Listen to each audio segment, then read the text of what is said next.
Next number 2 class ascomycetes.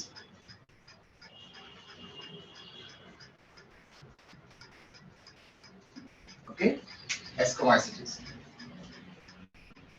तो mycetes it means fungus, but asco ये term आई है ascus से, और हमने कल कहा था कि एस्कस का मीनिंग होता है सैक और बैग। देयरफॉर हमने एस्कोमाइसिटीज के मेंबर्स को सैक फंजाई आल्सो कहा था, सैक फंजा।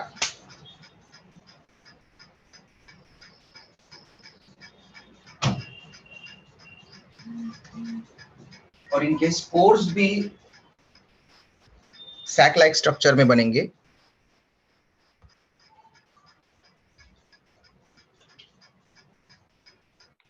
कैरेक्टर्स, सबसे पहले हैबिटेट,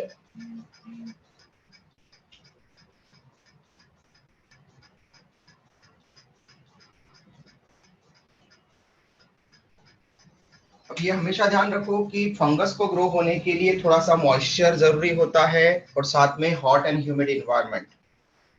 ओके, देयरफॉर ये तो सभी के लिए कंडीशन है। फिर हमने फाइकोमाइसिटीज पढ़े थे, अलगल फंजाई, और अलगल फंजाई में हमने कहा था कि वो अलगी लाइक है, इसलिए ज्यादा वहां पर वाटर उनको रिक्वायर्ड था।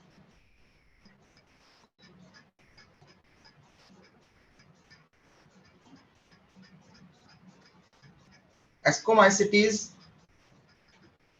के मेंबर्स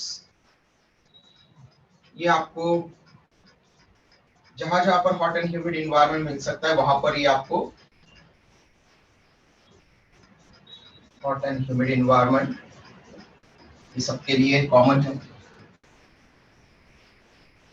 इसमें ग्रो करेंगे ये मॉइस्चर के साथ में। इनमें कुछ स्पेशल टाइप के भी एस्कोमाइसिटीज होते हैं, जैसे लिग्नोकॉलस। लिग्नोकॉलस लिग्नोकॉलस फंजाई का मतलब होता है जो लिग्निन पर ग्रो करेंगे। Those fungi which grow on lignin। Lignin कहाँ मिलेगा बेटा? किसने पढ़ा है कहाँ पर लिग्निन कहाँ होता है? तो किस पार्ट के पास में रहेगा? प्लांट पार्ट के पास में रहेगा लिग्निन।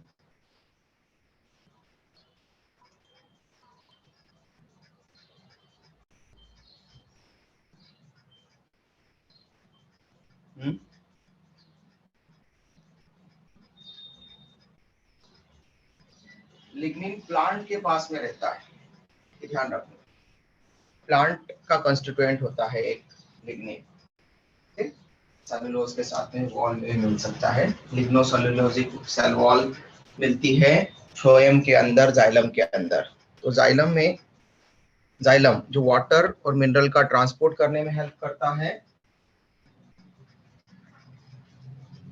उसको हम कहते हैं, वहां पर उसकी लिग्निन से बनती है उसकी सेल वॉल, जाइलम की सेल्स की सेल वॉल।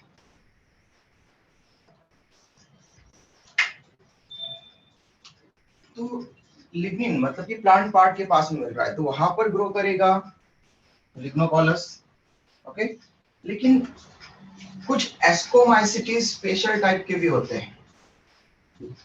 कोप्रोफिलस, कोप्रोफिलस मतलब those ascomycetes which grow on dung। Okay,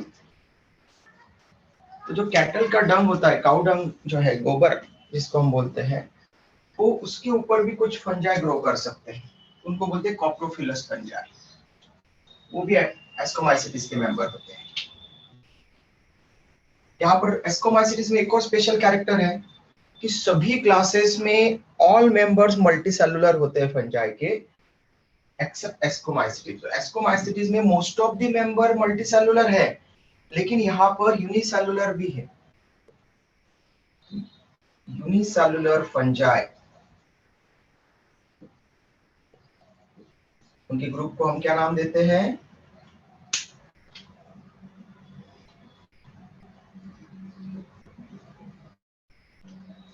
east. Unicellular fungi के ग्रुप को हम नाम देते हैं ईस्ट। तो ईस्ट कहाँ इंक्लूड होते हैं? ईस्ट इंक्लूड होते हैं एस्कोमाइसिटीज में। Okay, unicellular fungi, the group of unicellular fungi east included under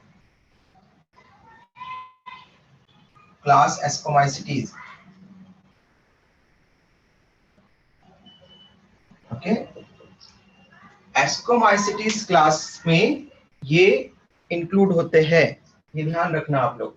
okay, बाकी किसी भी क्लास में यूनिसेलुलर फंजाई नहीं इंक्लूड होंगे, ईस्ट इंक्लूड नहीं होते। ईस्ट ओनली एस्कोमाइसिटीज के मेंबर हैं। Okay, most of the members यहाँ पर फिर भी क्या है? Multicellular. Most of the members of this class are multicellular.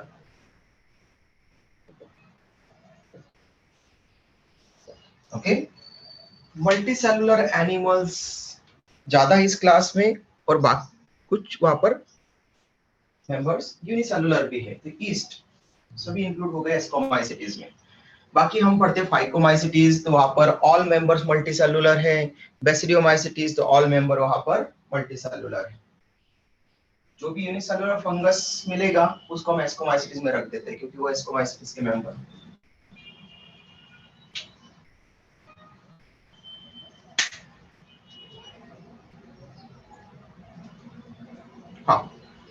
हाँ, इनमें न्यूट्रिशन, तो एस्कोमाइसिटीज के मेंबर्स में न्यूट्रिशन के लिए ये सेप्रोफाइटिक भी हो सकते हैं, सेप्रोफाइटिक डिकम्पोजर्स, सेप्रोफाइटिक डिकम्पोजर्स हो सकते हैं। इनके कुछ मेंबर पैरासिटिक भी होते हैं, पैरासाइट भी होते हैं। होस्ट से न्यूट्रिशन ड्रॉ करेंगे, parasitic. Okay,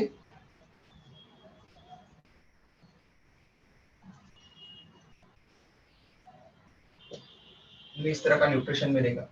बाइसेलियम, main plant body, यहाँ पर इनकी जो मेन ऑर्गेनिज्म की बॉडी है माइसेलियम। अब ध्यान रखना, हमने फाइकोमाइसिटीज अलगल फंजाई के लिए लिखा था एसेप्टेड एंड सिनोसाइटिक। ओके, लेकिन वो अकेले अलगल फंजाई का कैरेक्टर है। एसेप्टेड मल्टीन्यूक्लिएटेड माइसेलियम किसमें मिलती है? फाइकोमाइसिटीज में, अलगल फंजाई में। बाकी एस्कोमाइसिटीज एंड बेसिडियोमाइसिटीज में सेप्टेड मिलती है। सेप्टा मतलब वॉल। तो माइसेलियम यहाँ पर इस तरह से दिखती है।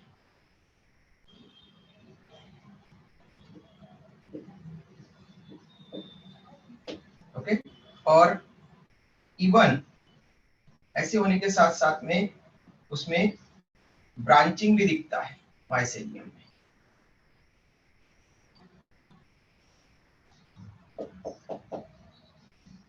ओके, तो मतलब जो माइसेलियम बनता है वो सेप्टेड भी है और ब्रांच भी है। तो क्या ये सिनोसाइटिक कह सकते हैं हम इसको या नहीं कह सकते?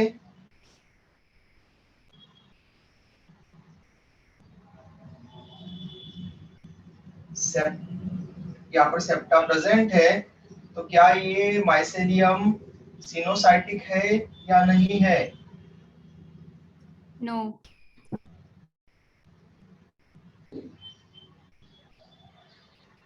बस एक ही स्टूडेंट का रिप्लाई आया है। तो माइसेलियम यहाँ पर सेप्टेड है,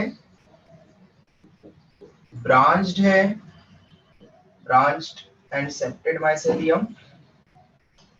ओके, और एक हाइफा में एक ही न्यूक्लियस दिख रहा है तो नॉन सिनोसाइटिक या एसिनोसाइटिक आप ऐसा लिख सकते हैं। तो ये यूनिसेलुलर है, यूनिसेलुलर हाइफा आपको दिखेंगे, अलग अलग दिखेंगे हाइफा। तो unicellular hypha therefore non coenocytic ऐसा भी बोल सकते हैं आप। Uninucleated, uninuclear, uninucleated hypha therefore non coenocytic. Screenshot ले लो बेटा, किसी को यहाँ तक कोई डाउट है तो पूछ लो।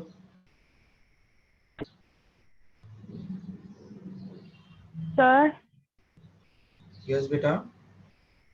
सर मोड ऑफ न्यूट्रिशन में सेप्रोफाइटिक, डिकम्पोजर्स, पैरासिटिक आता है और एक मोड ऑफ न्यूट्रिशन एक्वायर करता है ना ये।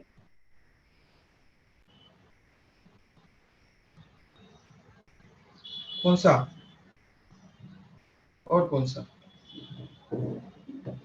कोपैरोफिलियस करके क्या? ये लिखा है ना बेटा, कोप्रोफिलस ग्रो ऑन काउ डंग, ये ऑलरेडी लिखा है ना आपको। यस। उसके ऊपर ग्रो कर रहा है मतलब वहां से न्यूट्रिशन ले रहा है। ओके। और किसी को कोई कंफ्यूजन डाउट पूछना है? सर वो ब्रांच माइसेलियम एस्कोमाइसिटीज में ही होता है या बेसिडोमाइसिटीज में भी होता है? दोनों में बेटा, ascomycetes as well as basidiomycetes दोनों में माइसेलियम सेप्टेड लिखेंगे, ब्रांच लिखेंगे। ओके, और नॉन सिनोसाइटिक मतलब यूनिन्यूक्लिएटेड रहेंगे उनके हाइफा। Okay sir. और किसी को कोई डाउट यहाँ तक? स्क्रीनशॉट हो गया बेटा?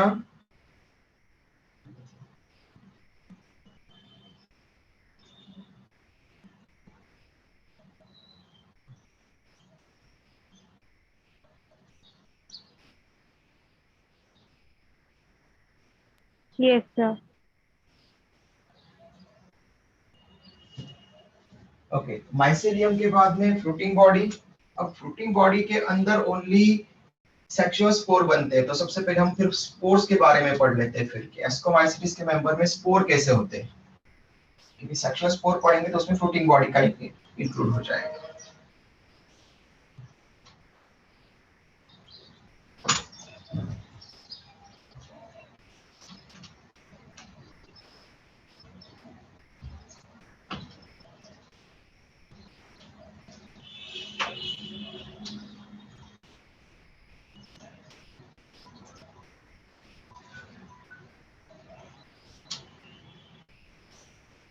Ascomycetes sexual as well as asexual reproduction both represent कर सकते हैं। एसेक्सुअल रिप्रोडक्शन ये स्पोर फॉर्मेशन करके परफॉर्म करते हैं, और सेक्सुअल रिप्रोडक्शन में भी सेक्सुअल स्पोर बनेंगे। तो नेक्स्ट पॉइंट, स्पोर्स। दो टाइप के स्पोर्स ही बना सकते हैं,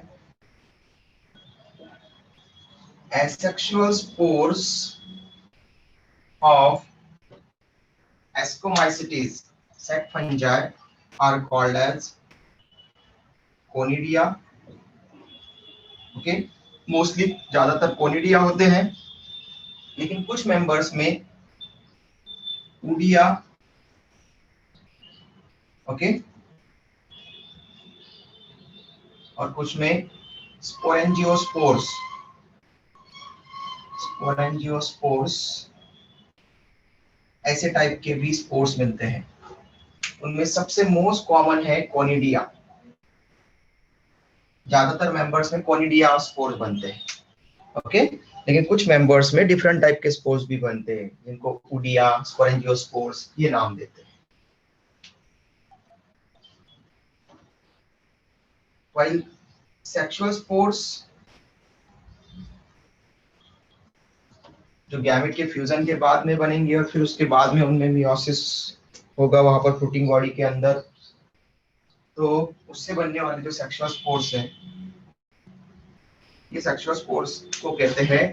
अब देखो ध्यान रखो, एस्कोमाइसिटीज और बेसिडियोमाइसिटीज में आप आसानी से ध्यान रख सकते हैं सेक्सुअल स्पोर्स को। सेक्सुअल स्पोर्स में क्या करना है, बस एस्कोमाइसिटीज में बनने वाले सेक्सुअल स्पोर तो एस्कोस्पोर्स, ओके। बेसिडियोमाइसिटीज में बनने वाले तो बेसिडियोस्पोर्स, ओके, ये ध्यान रखना। तो एस्कोस्पोर्स। लेकिन इन दोनों स्पोर्ट्स के ऊपर भी आपको एक क्वेश्चन पूछते हैं कि ये क्या, हमने पढ़ा था कि स्पोर्ट्स एक्सोजीनसली या एंडोजीनसली फॉर्म हो सकते हैं, तो क्या ये दोनों एक्सोजीनसली फॉर्म होते हैं, बॉडी पर फॉर्म होते हैं आउटर सरफेस पर, या फ्लोटिंग बॉडी के अंदर फॉर्म होते हैं एंडोजीनस से? तो ये दोनों अलग अलग बिहेवियर शो करते हैं। Asexual spores, that is conidium, most of the ascomycetes में कोनिडिया बनते हैं, ओके। तो एसेक्सुअल स्पोर्स कोनिडिया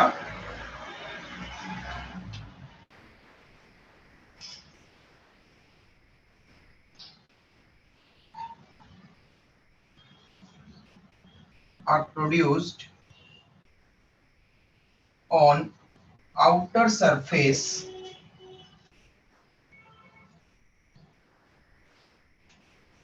of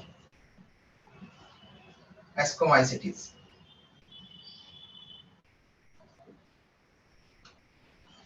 तो जिस भी एस्कोमाइसिटीज फंगस में एसेक्सुअल रिप्रोडक्शन हो रहा है, उसके लिए जो एसेक्सुअल स्पोर बनेंगे, मोस्ट ऑफ द एस्कोमाइसिटीज में कोनिडिया, कुछ में ऊडिया, कुछ में स्पोरेंजियोस्पोर्स। तो ये जो कोनिडिया फॉर्म हो रहे हैं, ये उसकी बॉडी की सरफेस पर फॉर्म होंगे, ऊपर, ओके, क्लियर। और एक special on a special Haifa वहां पर ग्रो होगा। स्पेशल रिसेप्टेकल बोलेंगे उसको, रिसीव करने वाला, इसलिए receptacle. On a special receptacle और हाइफा, स्पेशल रिसेप्टेकल्स और हाइफी वहां पर इलॉन्गेट होंगे, कॉल्ड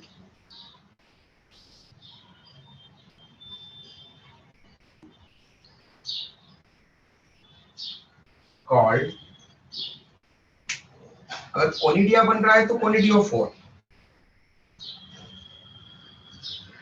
कोनिडियोफोर कहेंगे उसको। ऊडिया बन रहा है तो ऊडियोफोर, ओके। स्पोरेंजियोस्पोर बन रहा है तो स्पोरेंजियोस्पोर, क्लियर। तो उस रिसेप्टेकल का नाम हम वहां पर सफिक्स PHORE 4 वहां पर लगा देंगे, कोनिडियोफोर। कोनिडिया ग्रो हो रहे हैं इसलिए उसको रिसेप्टेकल को बोलेंगे कोनिडियोफोर, जिसके ऊपर वो ग्रो करेगा, ओके। और ये कैसे बन रहे हैं, आउटर सरफेस पर।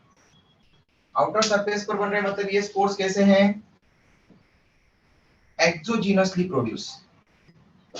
तो एक्सोजीनस स्पोर्स, तो एसेक्सुअल स्पोर्स एक्सोजीनस स्पोर्स होते हैं, एक्सोजीनसली प्रोड्यूस होते हैं, आउटर सरफेस पर प्रोड्यूस होते हैं, रिसेप्टेकल की ऊपर प्रोड्यूस होते हैं, ओके। जैसे मैंने आपको वहां पर डायग्राम बताया था पेनिसिलियम का, अगर आपको याद हो तो। अगर ये मेन वहां पर थैलस है, और इस मेन थैलस से फिर यहाँ पर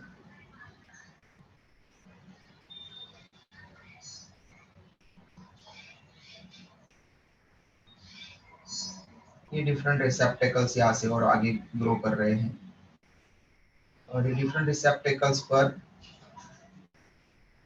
फिर यहाँ पर कोनिडिया अगर ग्रो कर रहे हैं पेनिसिलियम पर, ये कोनिडियम, ये कोनिडियम, ये कोनिडियम, ये ब्रांच कोनिडियम, मतलब सॉरी ये चेन कोनिडिया की, सिंगल को कोनिडियम, मेनी को कोनिडिया, ओके। सिंगल को बोलेंगे कोनिडियम, लेकिन मेनी स्पोर बनेंगे, देयरफॉर हम उसको बोलेंगे कोनिडिया। इस तरह से कोनिडिया फॉर्म होने वाले हैं, ओके, आउटर सरफेस पर, इसलिए एक्सोजीनसली प्रोड्यूस, और ये हो गया कोनिडियोफोर, कोनिडियोफोर जिसके ऊपर कोनिडिया ग्रो कर रहे हैं। ओके, ये जैसे फॉर एग्जांपल पेनिसिलियम में कोनिडिया बन रहे हैं, पेनिसिलियम आप उसका एग्जांपल लिख सकते हैं, आपको पेनिसिलियम पूछा जाता है, यहाँ से पता चल जाता है कि एस्कोमाइसिलिस का एक मेंबर पेनिसिलियम है। ओके, फिर अगर पेनिसिलियम में सेक्सुअल स्पोर बने तो कहाँ बनेंगे? सेक्सुअल स्पोर्स जिनको हम बोलते हैं एस्कोस्पोर्स, ये एंडोजिनसली बनते हैं, मतलब अंदर बनेंगे। ठीक है, are produced inside the fruiting body, inside the fruiting body. और फ्रूटिंग बॉडी में भी एक स्पेशल सैक लाइक स्ट्रक्चर्स में फॉर्म होते हैं, उसमें अरेंज होते हैं, डिफरेंशिएट होते हैं। फ्रूटिंग बॉडी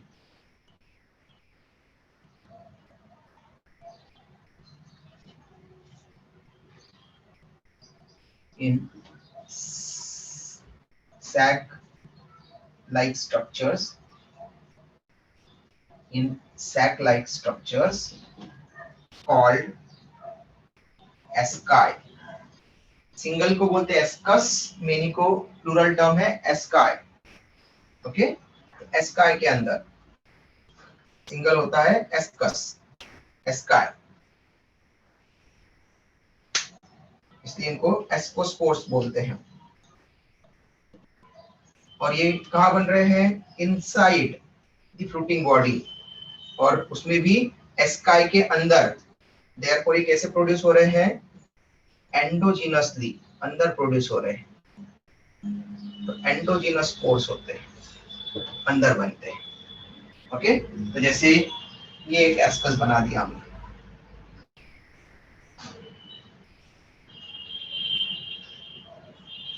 ओके, और इसके सेपरेशन रहेंगे ऐसे, और इनके अंदर ये स्पोर्स बनेंगे। ये एस्कोस्पोर्स है एस्कस के अंदर। ये हो गया एक एस्कस, और ये हो गया एस्कोस्पोर्स।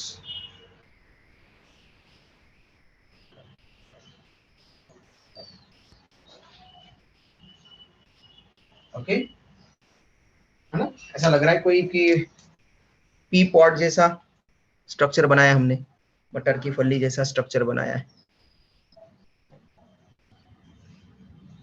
तो एस्कोस्पोर्स एंडोजिनसली प्रोड्यूस होते हैं। स्क्रीनशॉट ले लो बेटा, किसी को कोई डाउट हो यहाँ तक तो पूछ लो जल्दी से।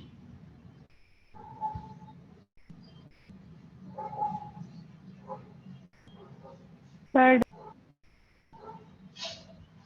गुड, किसी को यहाँ तक कोई डाउट है?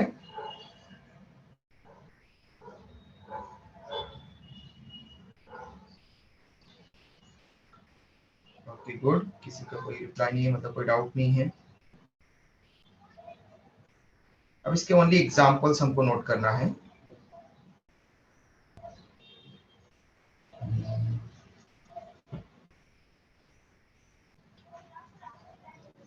एस्कोमाइसिटिस के मेंबर्स और उनका कुछ यूज अगर हो तो हम इसको जल्दी से डिफाइन कर लेते हैं। एक तो मेंबर आपको पता चल गया पेनिसिलियम। अब आप ये बताओ पेनिसिलियम यूनिसेलुलर है कि मल्टीसेलुलर है?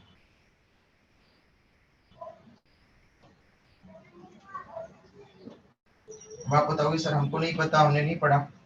क्या हम पेनिसिलियम को ईस्ट के अंदर में पढ़ते हैं क्या? जब भी हमने पेनिसिलियम बोला तो उसको हमने कभी उसको ईस्ट बोला है क्या? नो, नहीं नो बोला। सर। ओके, लेकिन अगर हम जब सेक्रोमाइसिस सेरेविसी बोलते हैं तो उसको ईस्ट बोलते हैं। जब हमने पेनिसिलियम को कभी ईस्ट बोला ही नहीं, ईस्ट कभी उसके लिए प्रोनाउंस किया ही नहीं, ईस्ट बोलते तो यूनिसेलुलर फंगस होता। ओके, तो जो ईस्ट नहीं है वो सभी फंजाई कैसे हैं? मल्टीसेलुलर। तो पेनिसिलियम मल्टीसेलुलर फंगस का एग्जांपल है। ओके, लेकिन जिनको हम ईस्ट के अंडर में पढ़ते हैं वो यूनिसेलुलर फंजाई के एग्जांपल मेंबर्स, एस्कोमाइसिटीज के मेंबर्स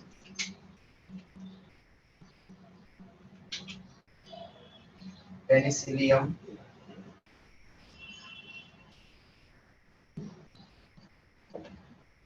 ओके, पहला एग्जांपल हो गया पेनिसिलियम। सेकंड एस्परजिलस,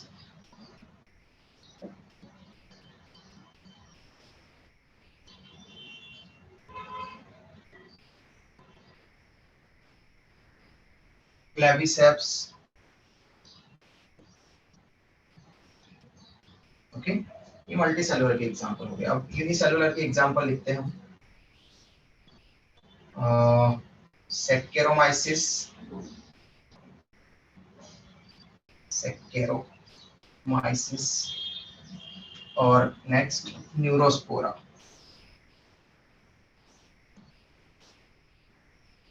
न्यूरोस्पोरा,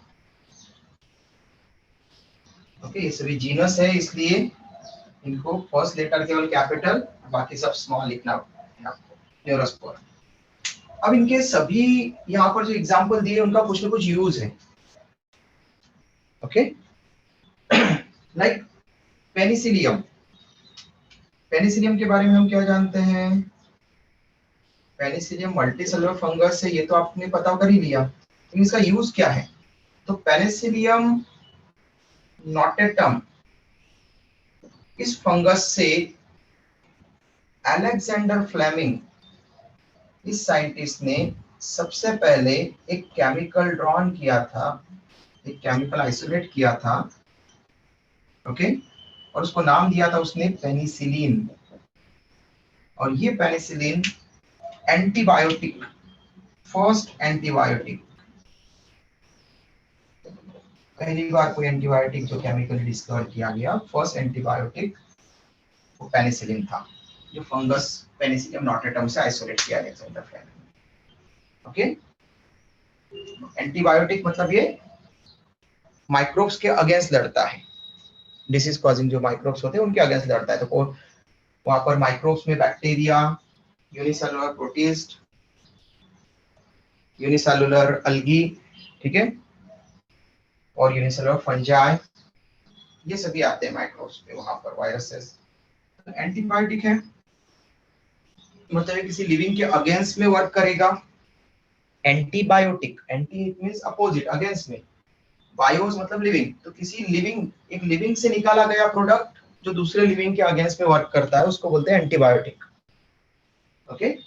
तो पेनिसिलिन ग्राम पॉजिटिव बैक्टीरिया के लिए ज्यादा हार्मफुल है। तो ग्राम पॉजिटिव बैक्टीरिया का कोई इन्फेक्शन अगर होता है किसी को, तो उसको अगर पेनिसिलिन दी जाए तो जल्दी रिकवर हो जाएगा। नाउअडेज पेनिसिलिन को पेनिसिलियम क्राइसोजिनम से ऑब्टेन करते हैं, ओके। तो पेनिसिलियम के बार बार लिखने की बजाय हम ऐसा रिप्रेजेंट कर देते, एग्जाम में भी आपको ऐसा पी डॉट मिलेगा एक एग्जाम में पेनिसिलियम लिख दिया तो, और क्राइस नोटेटम की जगह आजकल क्राइसोजिनम स्पीसीज से ज्यादा निकाला जाता है पेनिसिलिन, ओके। तो nowadays penicillin mostly extracted from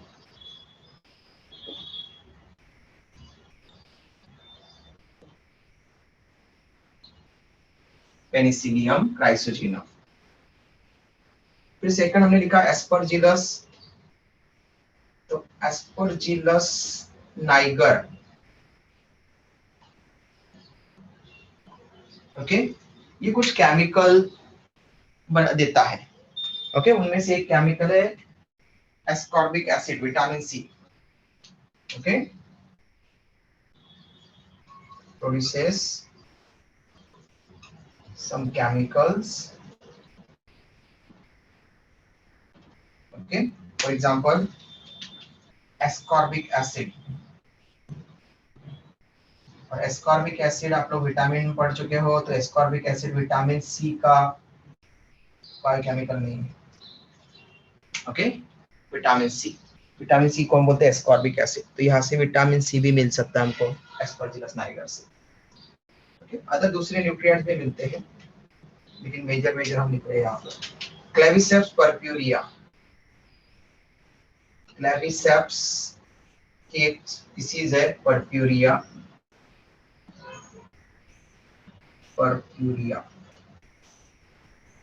okay. ये डिसीज कॉज करती है अर्गोट ऑफ राई, अर्गोट ऑफ राई।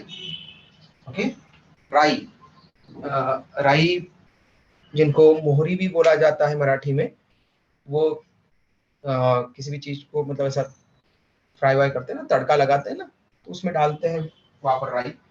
तो वो जो राई रहती है, उस राई में सिकेल सीरियल बोलते हैं हम उसको, बायोलॉजिकल नेम राई का scale serial.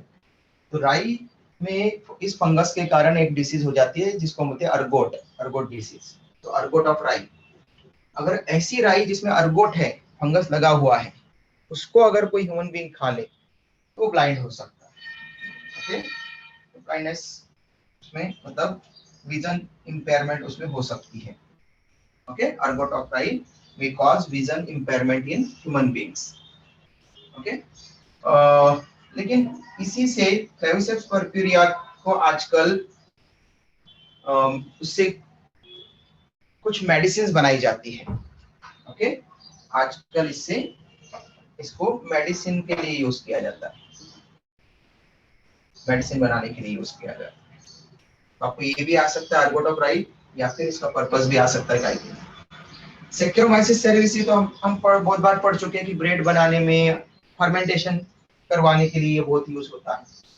Saccharomyces cerevisiae fermentation जहां जहां पर करना है वहां पर, जैसे ब्रेड बनाने के लिए भी वहां पर फर्मेंटेशन होता है, क्योंकि ब्रेड पोरस बननी चाहिए तो CO2 निकलना चाहिए वहां से। ओके, तो ब्रेड मतलब बेकरी इंडस्ट्री में सेक्रोमाइसिस सेरेविसी को यूज करते हैं, as well as brewery industry में अल्कोहल प्रोडक्शन के लिए एनारोबिक रेस्पिरेशन से इथेनॉल बनता है, तो वहां पर ब्रूवरी इंडस्ट्री में ईस्ट को यूज किया जाता है। हम लिखते हैं तो ईस्ट में मेनली कौन सा ईस्ट यूज होता है, सेक्रोमाइसिस सेरेविसी। ओके, ऐसी Neurospora crassa,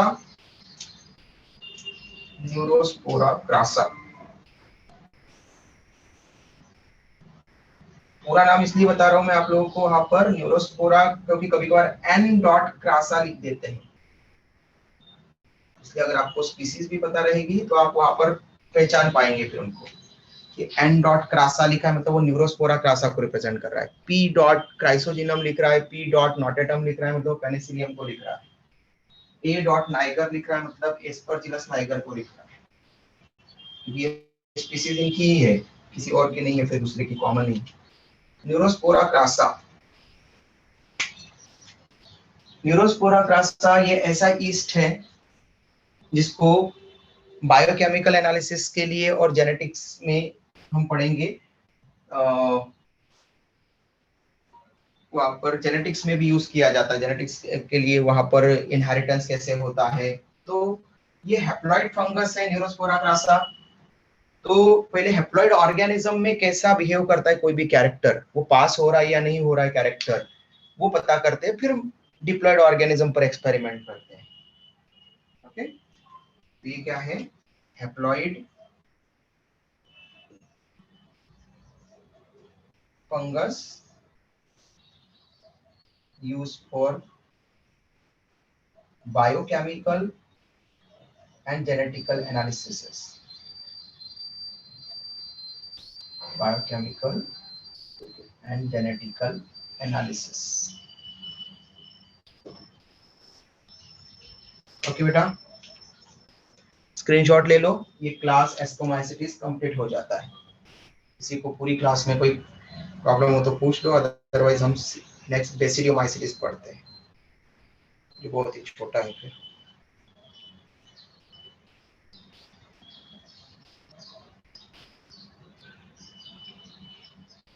done,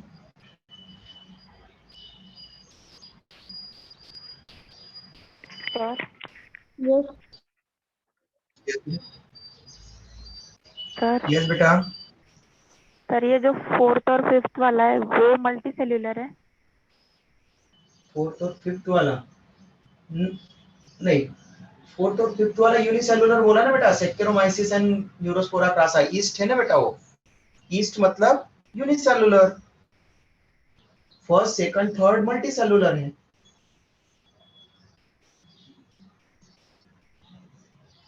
okay, okay sir. Screenshot हो गया बेटा? Yes sir yes okay,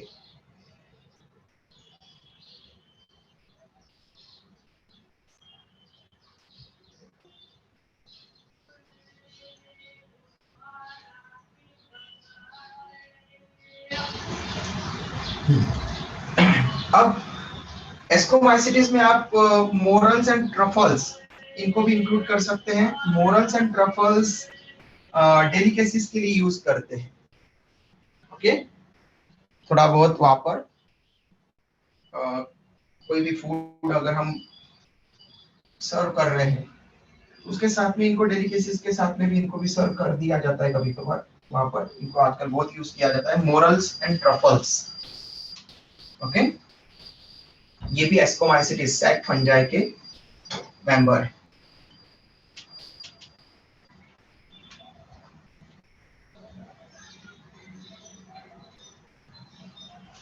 number 3, Basidiomycetes।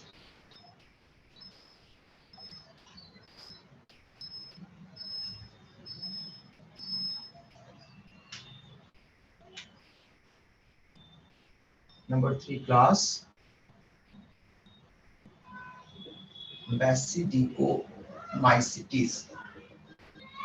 It means club fungi. Okay, clubbed fungi. Habitat Basidiomycetes आपको कहाँ मिलेंगे? तो मोस्टली ये सॉइल फंजाई होते हैं, ज्यादातर ये सॉइल के कांटेक्ट में होते हैं, सॉइल फंजाई ज्यादातर रहेंगे। कुछ कुछ वुडन लॉग पर, ऑन वुडन लॉग्स, है ना, पेड़ जो उसका जो स्टम्प है वो काट करके, स्टेम काट करके उसके अगर टुकड़े पड़े हैं तो उनके ऊपर भी यहाँ पर आपको दिख सकते हैं। ठीक है, ये बहुत इनके में बहुत सारे मेंबर्स इनके पैरासिटिक भी होते हैं। ओके, और इवन कुछ डिसीज कॉजिंग भी होते हैं, कुछ प्लांट के ऊपर पेस्ट की तरह भी रहते हैं। Okay,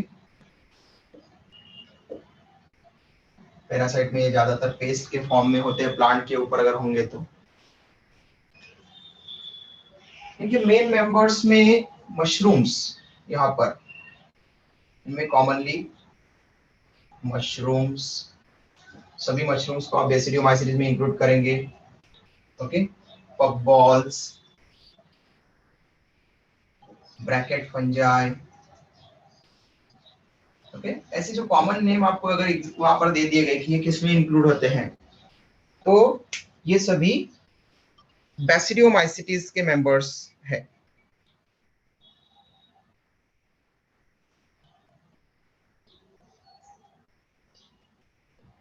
clear?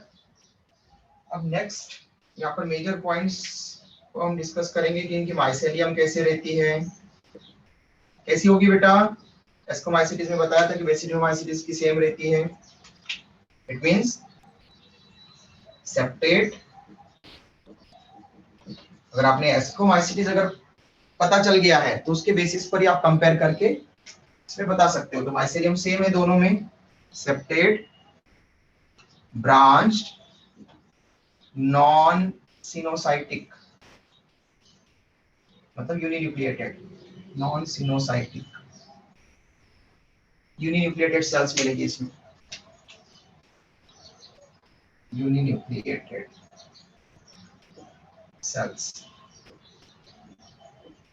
Okay, hypha uninucleated रहेंगे, सिंगल न्यूक्लियर कंटेंट। फिर उसके बाद में स्पोर्स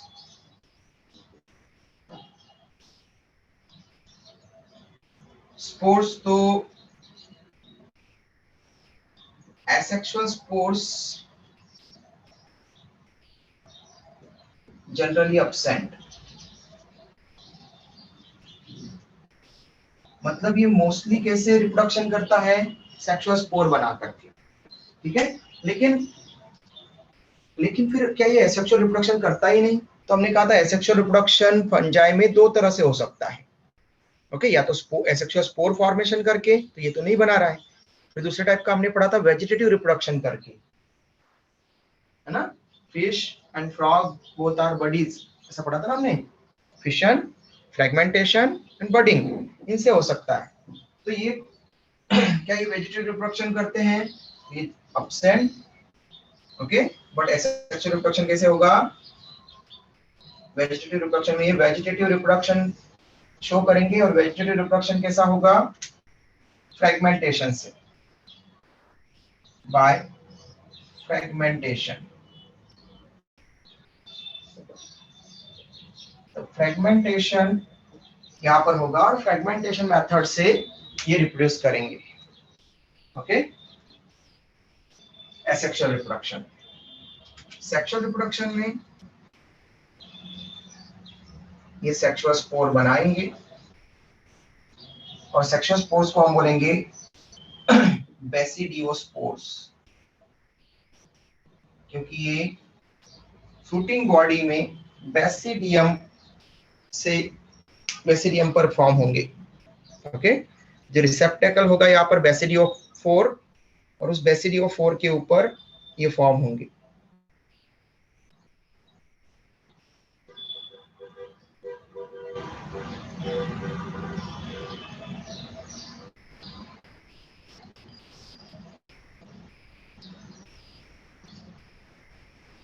ओके, तो बेसिडियोस्पोर्स एक्सोजीनस स्पोर्स होते हैं। इट मींस ये कहाँ बनेंगे, बॉडी सरफेस पर, ओके। तो exogenous spores which grow on basidia, तो फ्रूटिंग बॉडीज होती है यहाँ पर, उनको हम नाम देते हैं बेसिडिया,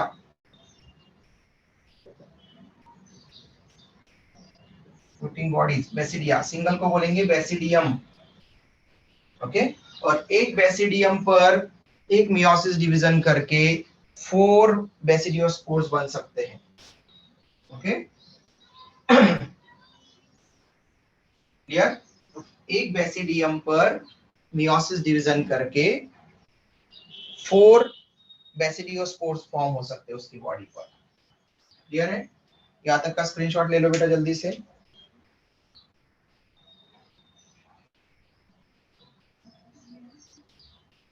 सर डन।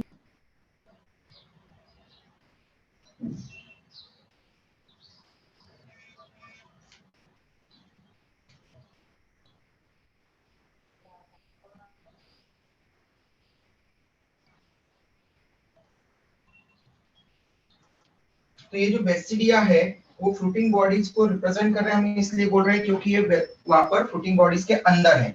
इनके फ्रूटिंग बॉडीज मतलब जो एजिबल पार्ट है इनका एक्चुअल में, उसको हम बोलते हैं बेसिडियोकार्प।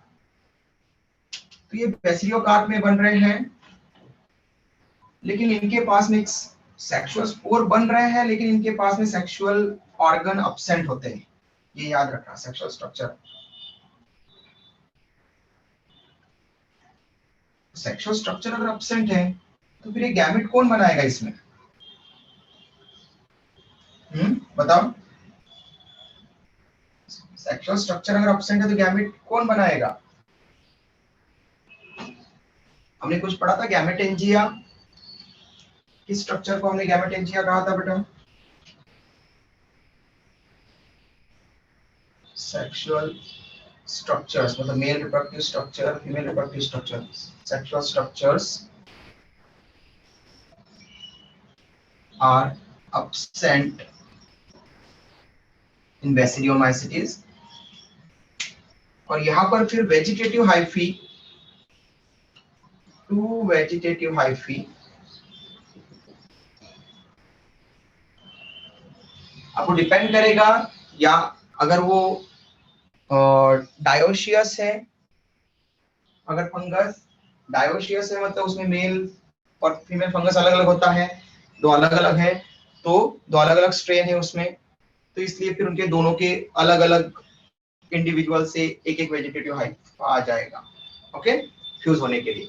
लेकिन अगर वो मोनोइशियस है, मतलब कि एक ही तरह की पॉपुलेशन है, बाइसेक्सुअल है, ठीक है, उनमें अलग अलग स्ट्रेन्स नहीं मिलते, एक जैसी स्ट्रेन है सबके, तो उसमें एक ही इंडिविजुअल से दो वेजिटेटिव हाइफी आ जाएगी। ये दो वेजिटेटिव हाइफी किससे आएगी, वो डिपेंड करेगा कि मोनोइशियस है या डायोशियस है। तो टू वेजिटेटिव हाइफी जिनको हम गैमेटेंजिया बोलेंगे, we have as gametangia, gametangia की तरह बिहेव करेंगे, दोनों क्लोज आएगी, ठीक है, और क्लोज आकर के फिर plasmogamy, karyogamy and zygotic meiosis perform करेगी। ओवरलैप करने के बाद भी इनमें वो तीनों स्टेप होगी, फिर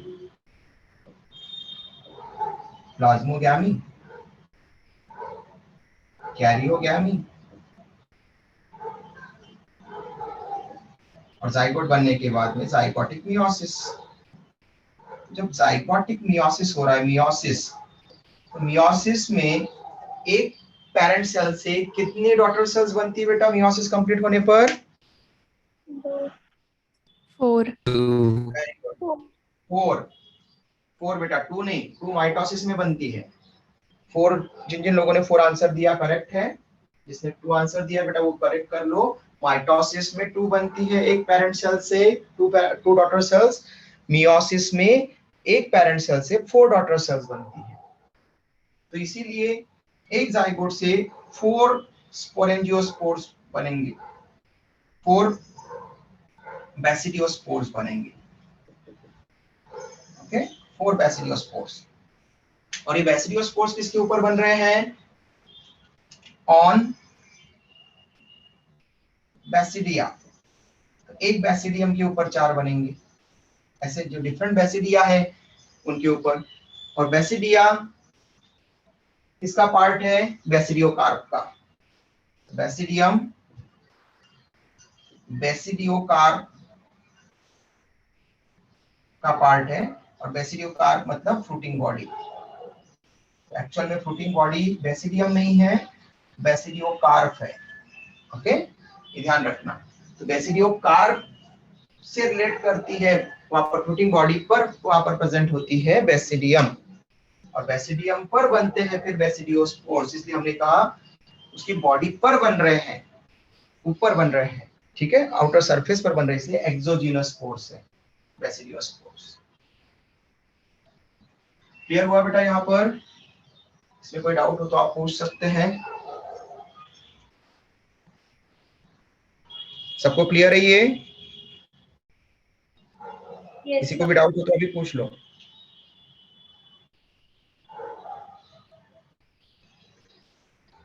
चलो, उसके बाद में यहाँ पर इनके मेंबर्स लिख लेते हैं, फिर एग्जांपल्स। जैसे एग्जांपल्स में हमने लिखा था मशरूम्स, तो मशरूम्स में दो मशरूम्स वहां पर आप लिख सकते हैं, जैसे एगेरिकस। एगेरिकस एजिबल मशरूम है, एजिबल मशरूम का एग्जांपल हो जाएगा। लेकिन एमनियोटा, एमनियोटा इसको डेथ कप भी बोलते हैं, कॉमन नेम इसका डेथ कप। क्यों बोलते हैं? क्योंकि इसके अंदर पॉइजन है, इसलिए इसको बोलते हैं डेथ कप। ये नॉन एडिबल है, इसको नहीं खाना चाहिए, ओके। तो मशरूम्स में एग्जांपल हो जाएंगे। फिर हमने पढ़ा था पक्सिनिया, पक्सिनिया और यूस्टिलैगो। पक्सिनिया रस्ट कॉजिंग फंजाई होते हैं, रस्ट कॉज करते हैं पेस्ट की तरफ। ये पेस्ट है दोनों के दोनों प्लांट के ऊपर, रस्ट कॉजिंग, और यूस्टिलैगो स्मट कॉजिंग फंजाई है। आपको पहले स्टार्टिंग में इंट्रोडक्शन में बता दिया था फंजाई की, रस्ट क्या होता है, स्मट क्या होता है। स्क्रीनशॉट ले लो बेटा, तो ये बेसिडियोमाइसिटिस भी कंप्लीट हो जाता है आपका।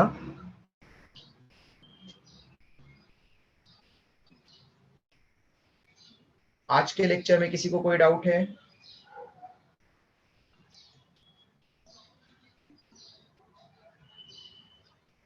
अब ओनली एक क्लास बची है आप लोगों की, ड्यूटेरोमाइसिटिस।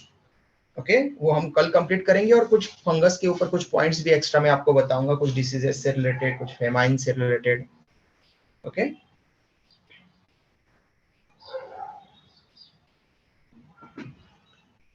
स्क्रीनशॉट हो गया बेटा? Yes sir. ओके, चलो बाय, टेक केयर, और रिवीजन अच्छे से करना। ओके, कल के दिन हम किंगडम फंजाई चैप्टर कंप्लीट हो जाएगा। बाय बेटा।